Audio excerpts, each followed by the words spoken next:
welcome back to Ball with Y'all. You know, the last time we talked, I said that we would not have another show before the national championship game. I sat there and said, you know, whatever happens, whether it's Cincinnati, Michigan, Alabama, Georgia, we will not have another show until mid-January, until after the national championship game. We would talk about the bowl games and the transfer portal, all of that news, all of the early national signing day news, and so on, which we will discuss in just a few days on January 19th, our first episode for season 2. But I sat there and I watched all these games on January 1st. I watched Ohio State play against Utah. I watched Ole Miss, minus Matt Corral, play against Baylor. I watched Kentucky play against Iowa, and so on. And I sat there, having watched Alabama relatively thrash Cincinnati and Georgia give Michigan all they wanted and more. And I was like, how could we, an SEC-centric show, a show that talks about SEC football almost all the time, how could we not talk about the national championship game and preview the national championship game?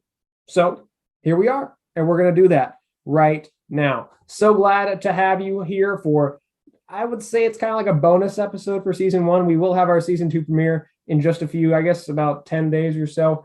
Shoot for it, a few short days. Really excited to have that, and really excited to go into some really exciting things in the new season. We have a lot of new elements, as you can see right now. This is one of them. We're going to have a video feed for season 2, a new song. You heard that as well. A number of other things we'll be introducing here in the coming weeks. So I hope you are excited about that just as much as I am. Now, the national championship game. We know Alabama, number 1 seed. Georgia, number 3 seed. Alabama, they are coming into this with that underdog card once again. Vegas has them as a 3-point dog in this one. I didn't set the line, so I can't defend it. But, you know, you don't want to give Nick Saban and that Alabama team that much rat poison going into this game. And, of course, Georgia comes into this game with a lot of motivation themselves. They haven't beaten Alabama since 2007 when Matt Stafford was their quarterback, probably the best quarterback they've ever had. He required that to beat Alabama, to beat Nick Saban in his first year, mind you, in Tuscaloosa, 26-23. Ever since, this Georgia team has not beaten Alabama. So that is a monkey that's been on their back for quite some time, and we know there's a great deal of motivation for Georgia as they come into this game, especially given the fact that come Monday night, I guess it would be about 37 or so days removed from that game where everybody expected Georgia just to thrash Alabama and to knock them out of playoff contention. And here we are, because they lost that game, we are in this position here today. Now, there's a lot of storylines going into this game. There's a lot of expectations on both sides. And again, just like I did last time for Alabama, Georgia, I'll talk about how Georgia can win this game. I'll talk about how Alabama can win this game. And ultimately, I'll tell you what I expect to happen. And last time, I was kind of right. I know I ended up picking Georgia, but that was kind of like I hedged my bet a little bit. I won't do that today, I promise. But going into that game, I said exactly what Alabama needed to do, and they did exactly that, right? I said what Georgia needed to do, and they didn't really do that. And here we are. And I think there's going to be a lot of parallels to that game in the SEC championship that we saw about 5 weeks ago. And I think we also learned a lot about these teams. And I think we can kind of go through that here today and identify some key points for both teams as we go into Monday night. So before we get into the game itself, I want to talk about a few things, right? Let's go on the Georgia side. This is a massive moment for the Bulldogs. Yes, we know they played for a national championship in 2017, I guess the 2017 season, 2018 national championship game. And the really cool thing about this Georgia team, of course, is they've fought through adversity. They haven't won a national championship since 1980. Let's talk about what the world was like in 1980. I have over here Ronald Reagan. He was the president the last time Georgia won the national championship. The Miracle on Ice, that happened at the Lake Placid Winter Olympics in 1980. The last time that Georgia won the national championship, the Miracle on Ice was just like a new phenomenon at that point in time. The Rubik's Cube. I hate Rubik's Cubes. Those, I guess they're puzzles. I have one somewhere in my house, and I probably used it for about 5 minutes when I was a kid, and then I gave up on it because those things are incredibly difficult. We just got my nephew one for Christmas, and he enjoys those, and I don't really understand. But Rubik's Cubes were big in 1980. The song of the year was Sailing by Christopher Cross. I have no clue what that song is. I've never heard of Christopher Cross either. So, yeah, that shows you just how long ago it was since Georgia won the national championship. Although I do recognize Barbra Streisand. She had a song called Woman in Love. So take that as you may. John Lennon, he died apparently that year. I think he was a part of the Beatles, so I don't know how he died or what he died of, but he died that year. And then we also had the first 1 gigabyte hard drive that was released in 1980 by IBM. Of course, now we've got terabytes and so on. I think I probably have in my room somewhere like a 2 terabyte hard drive, which is so much storage. But that shows you where technology was back in 1980. Mount St. Helens, it erupted in May of 1980. And at the box office, we saw Star Wars Episode 5, Empire Strikes Back. That was released that year, $210 million in gross revenue across more than 1,200 theaters, right? Really impressive for Star Wars. Last thing here, CNN, the Cable News Network, Central News Network, Cable, one of those two, was released in 1980. So a lot of the world was very different in 1980, the last time that Georgia won the national championship.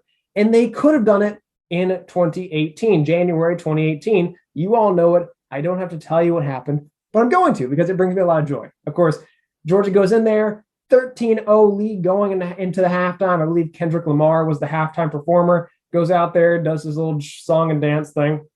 And then coming out of halftime, Saban decides to put this freshman who's probably got maybe 50 snaps lifetime in his collegiate career, goes out there, doesn't have a great start. I think he threw an interception pretty early on in that second half. Ended up bringing back the Crimson Tide, that fourth down conversion late in the game to score a touchdown where I think he was throwing it to Najee Harris and actually it just ended up in the hands of Calvin Ridley or vice versa. Goes into overtime. We all know what happens next. Devontae to 2nd and 26. The rest is history. So a lot has been built into this moment.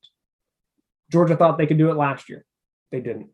Georgia still thinks that they can do it this year, and understandably so. This is probably their best opportunity in quite some time.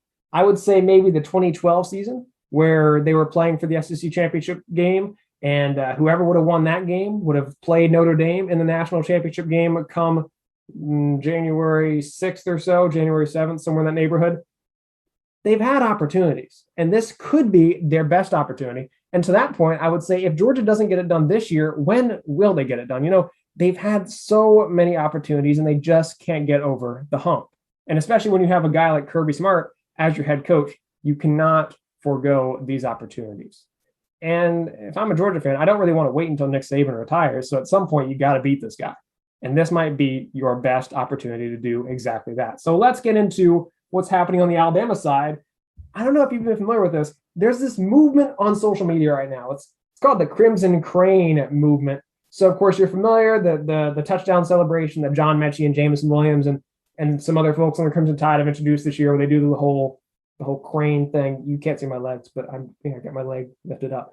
Where from Karate Kid, where he does that thing. Yeah.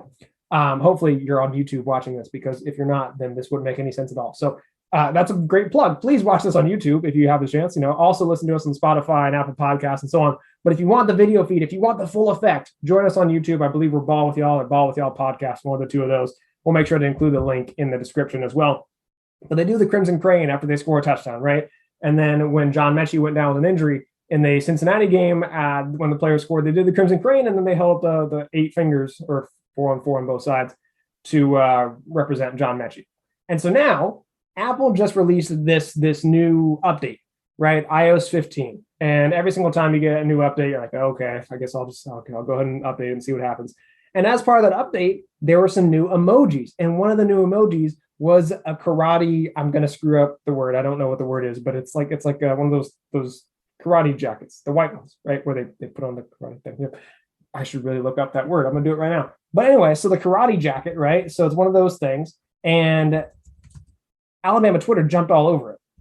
And so what ends up happening is all of these Alabama fans out there are putting the karate jacket in their Twitter name, and all of a sudden they're becoming what they're calling Gump certified. Gump, what's the verified, right? So instead of having your little check mark next to your name, all these Alabama fans have the little karate gi. I knew that was the word, karate gi, next to their name. And then the Alabama movement is like, okay, well, if they have a gi in their Twitter handle, make sure you follow them. We're going to start this train of Alabama fans following each other, and so on, right? And all of a sudden, these Alabama fans across Twitter, they're taking over Twitter just because of this emoji. And it is so incredible. It speaks to the power of sports and the power of social media. And it just speaks to how massive this game is, because the fans are behind it on both sides. They're feeling it. They're ready to go. I'm ready to go. So let's talk about this game. Let's talk about what you can expect for both teams. Of course, we saw Georgia. They had a massive game against Michigan. I believe the final score was 34-11. And from the start, you could see that Georgia was ready to play that game. They were motivated to play that game. Honestly, I think that game was one play away from being a different game. Early on, Georgia gets that touchdown. Michigan gets the ball. They're going down the field pretty well, and they get stopped. It's 4th and 4, so they decide to go for it. It's one of those situations where it's too close to punt, too far away to kick a field goal, so they go for it, get stopped. 5 plays later, Georgia scores another touchdown, ends up going up 14-0, and they never looked back. I think if Michigan converts on that one play early on, I think it's an entirely different game. But it speaks to the value of momentum, especially when you don't have a quarterback like Bryce Young. Michigan did not have that opportunity. They did not have the talent at that position to come back and to really give Georgia a run for their money. On the Alabama side, they just ran it down Cincinnati's throat. They identified that, that defensive back, Colby Bryant, he was wearing number 8 for Kobe.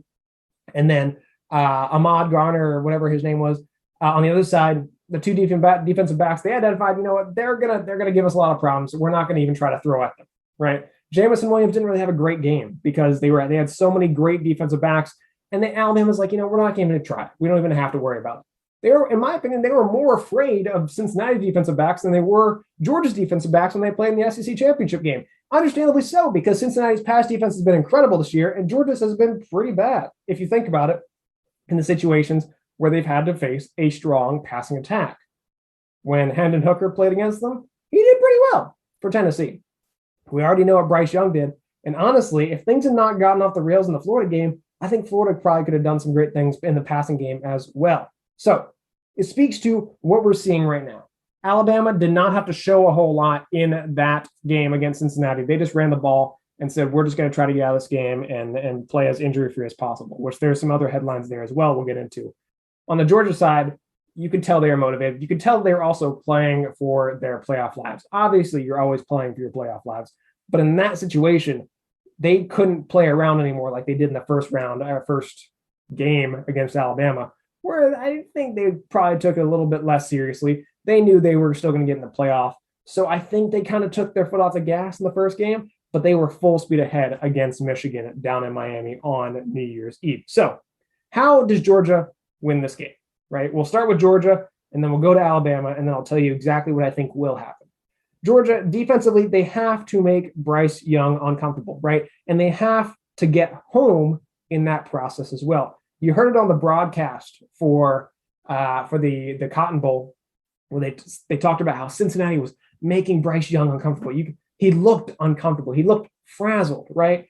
And yeah, he did look pretty frazzled. He looked bothered at times. And you have to make sure not only he's frazzled, but you have to get home. You have to sack him.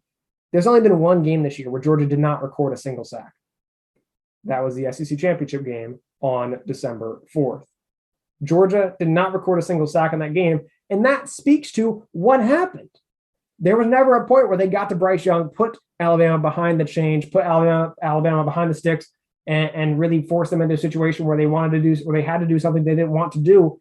And so what you have to do here, you have to get him on the ground. You have to force sacks. You have to force incomplete passes because of the pressure, and you have to make him uncomfortable. You also have to mix up your coverage and really give Bryce a different looks to account for and so on, whether that's bringing extra guys in the blitz, dropping out some defensive linemen to cover in pass coverage, or maybe your linebackers, they have a stunt blitz, whatever the case may be. You saw Auburn do this well. You saw Cincinnati do this well as well. And you saw LSU kind of do it as well. So those three teams, Cincinnati of the three gave them less of a game. Auburn and LSU, of course, we're familiar, gave Alabama all they wanted and more. So if you want to make this game difficult for Alabama's offense, you have to give them different looks. And then, of course, the last thing for Georgia's defense, you have to minimize Jamison Williams' threat, particularly in the open field, the big play threat. In game one, Georgia, they had 4 busted assignments. that went for 20 yards or more. And those were the only 4 busted assignments they allowed all year. So in game 1, they were blowing coverage. And when you can't afford to do you can't do it. That's the problem. You can't afford to do it when it's Jameson Williams, when he's going to blaze by you if you just blow a single assignment. If it's Slade Bolden, he'll hurt you. You'll get 25 yards or so on, but you'll get him down. He'll be fine. Jameson Williams, or like a Jalen Waddle kind of guy, or of course now he's in jail, but Henry Ruggs, those kind of folks, they're going to blaze by you. And Jameson Williams, if he's given the time, if he's given the space, he will do the same. He will blaze by you. So if you're Georgia, you have to limit his big play threat. And then as far as the offensive side of the ball for Georgia, they cannot rely on Stetson Bennett. You cannot put yourself in a situation where he has to win you the game. Yeah, he can have a good game, a decent game, but you can't be in a situation where he has to go out there and throw 40 passes to win you the game. Honestly, in my opinion, if he keeps his pass attempts below 30, he'll be all right, right? I think in the Michigan game, he had somewhere in the 20-something range. In an ideal world, they're running the ball, they're throwing it when necessary, but they're always ahead of the sticks. They're always in favorable situations where he's not really forced to do too much from a passing perspective. And they have to be able to also, when it comes to the passing game, use running backs in the passing game.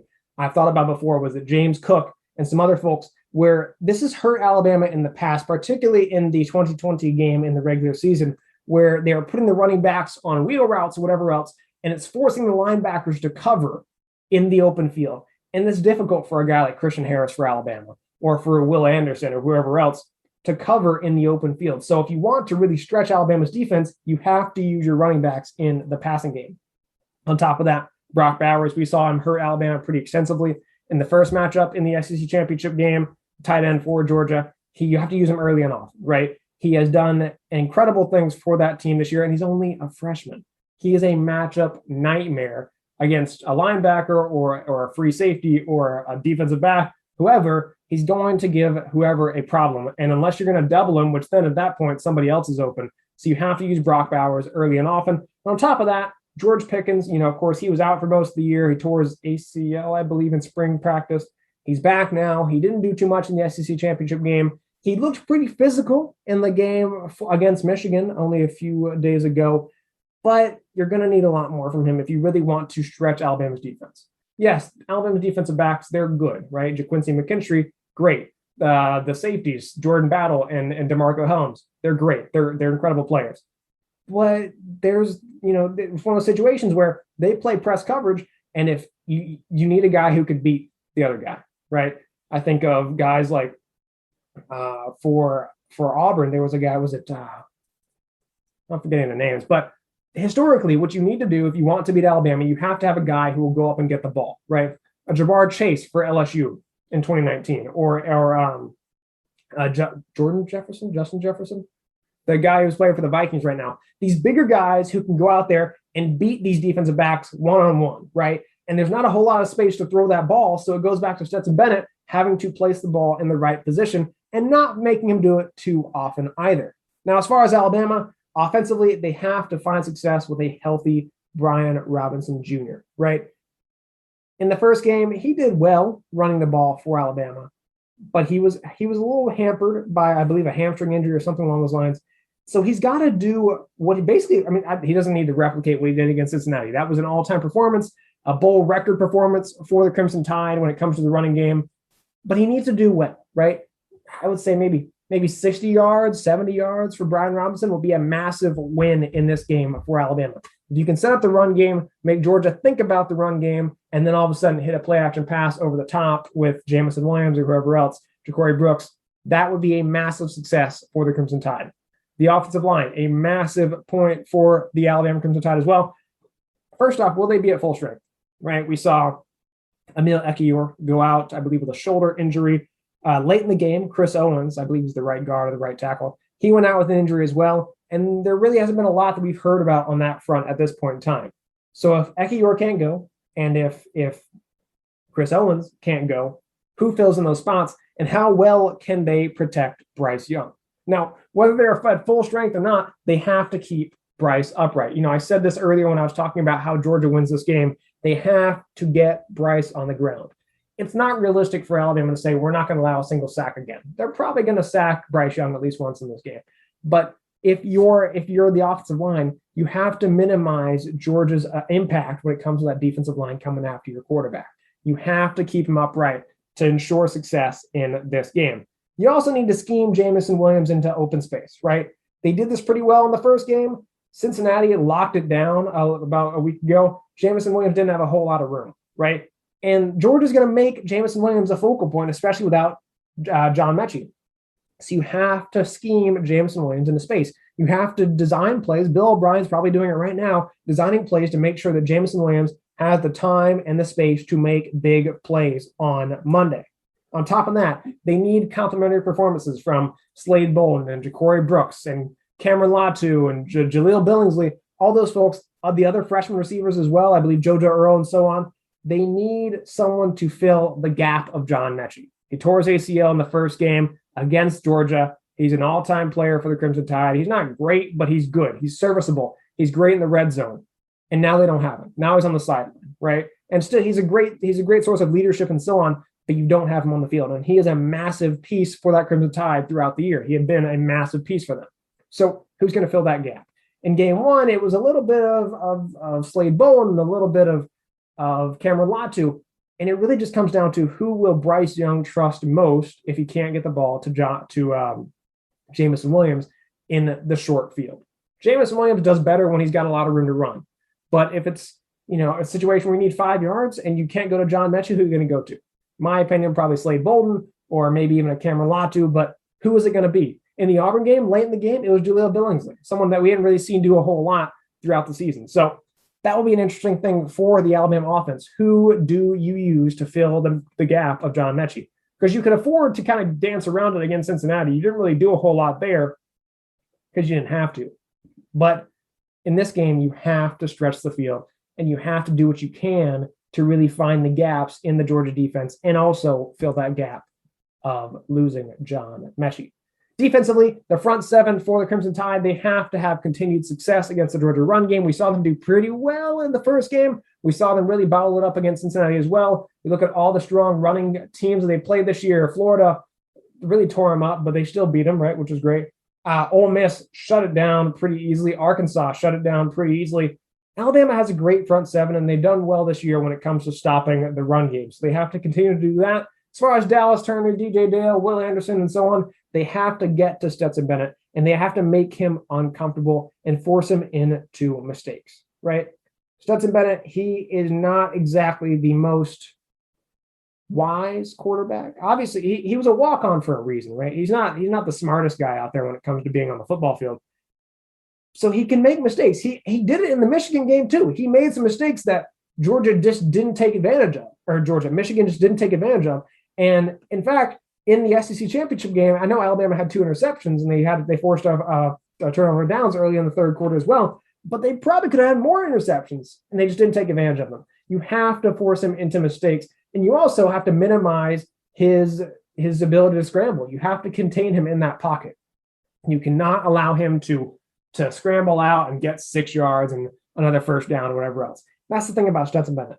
He's not a great thrower, right? He's not a great decision maker, but he's great at just doing just enough to keep the chains moving. He's very mobile, right? He's kind of deceptively mobile in some ways. You have to minimize that if you're the Crimson Tide. And like I said, you have to force him into mistakes. You don't have to force him into mistakes every drive, right? But Nick Saban did a great job in game one a few weeks ago. And then also last year, a great job where Stetson started off strong in the 2020 game. And then as the game kind of drew on, things got a little bit tighter for Stetson. And Saban identified some areas where he could kind of catch him, and he did that just as well in about 5 weeks ago as well. Look at Jordan Battle with that interception to return for a touchdown in that game. So in my opinion, the winning team will do 3 things, right? First off, they're going to convert in the red zone. Neither team this year has done very well at all in the red zone. Alabama has not been great in the red zone. Georgia has not been great in the red zone. It's kind of surprising about Georgia because they're a great run team. You would think that they would do well in the red zone, but they haven't really done all that well when it comes to getting that close to scoring and not cashing in. And if you don't convert in the red zone, got to make your kicks, right? Georgia's kicking game has not been great this year. Alabama's kicking game has been, it hasn't really been that great either. There have been moments where Will Reichert, who's been a great kicker for the Crimson Tide the last 2 years, has looked very human. He looked very human in the Cincinnati game.